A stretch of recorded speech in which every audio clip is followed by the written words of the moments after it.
মনে হয়েছে আমি যদি না থাকি আমার সন্তানটা যেন না থাকে, কারণ আমার শ্বশুরবাড়ির লোকজন কখনো চাননি আমার সন্তান এই পৃথিবীতে আসুক। কথাগুলো বলছিলেন দেশীয় ছবির জনপ্রিয় চিত্রনায়িকা অপু বিশ্বাস।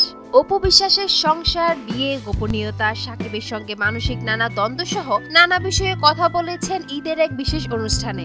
অনুষ্ঠানটির নাম অপুর সাতকাহন। শাহরিয়ার ইসলামের প্রযোজনায় অনুষ্ঠানটি উপস্থাপনা করছেন উর্মিলা শ্রাবন্তী কর। আর এই অনুষ্ঠানটি ঈদের অনুষ্ঠানমালায় প্রচারিত হবে। এবারের ঈদে সাকিব অপু অভিনীত রাজনীতি নামের একটি সিনেমা মুক্তি পাচ্ছে। ছবিটি পরিচালনা করেছেন বুলবুল বিশ্বাস। দীর্ঘদিন আড়াল থাকার পর চলতি বছর সন্তান সহ মিডিয়ার সামনে হাজির হন অপু বিশ্বাস।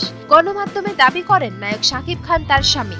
অনেক আগেই বিয়ে করেছেন তারা, কিন্তু শাকিব খান তাকে স্বীকৃতি দিচ্ছেন না। এ নিয়ে কম জল ঘোলা হয়নি।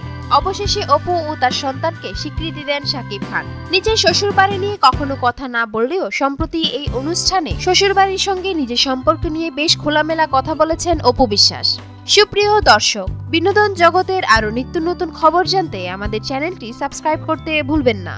লাইক, কমেন্ট, শেয়ার করে আমাদের সঙ্গেই থাকুন। ধন্যবাদ।